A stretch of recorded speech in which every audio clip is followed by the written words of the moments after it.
really glad to be invited. And can I start my 2 minutes now? Because precisely for the kind of reason that Jacob says, it's so important to bring the issues together.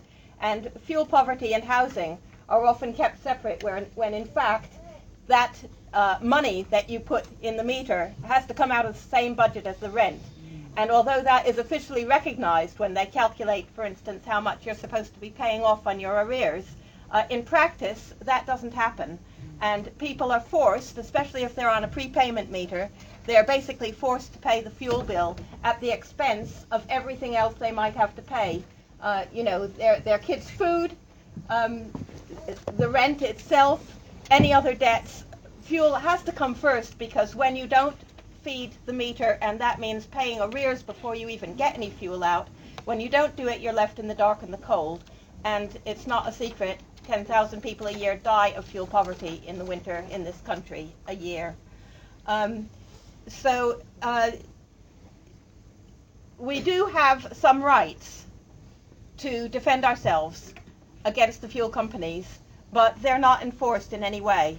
And what Fuel Poverty Action has been working on are two basic tools. One is a mini guide to your rights, which is designed to enable people to defend themselves and their neighbors, and for groups like some of the groups that are involved in housing to be able to give people advice on how they can actually resist the fuel companies, because they are completely out of hand, accountable to no one, and although we have rights in theory, in practice they actually break into people's houses and impose prepayment meters even when people are vulnerable, and that legally shouldn't be happening.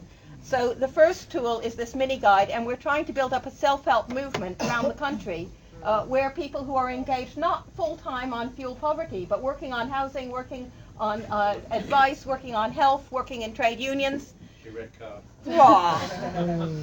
can actually help other people to defend themselves. The second tool is the Energy Bill of Rights, which is here, and this is a tool to get the rights that we haven't got yet. We all have the right to affordable energy to meet our basic needs.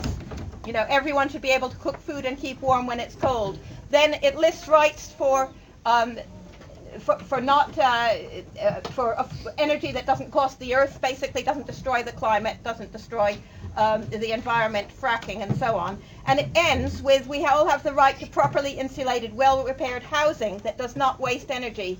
And I do just want to say, we've been working with people in Myatt's Fields and people in Ruislip who are defending themselves against landlords and social landlords who are actually putting them in thrall to particular energy companies, selling them off to particular energy companies. And we've been working with other people who are defending their rights against landlords. But the more that we get developers... We're going to have to hurry up. Okay, let me just say, on the 27th of October, we're launching this Bill of Rights in the House of Commons. We're asking groups to sign on to it before then. Okay.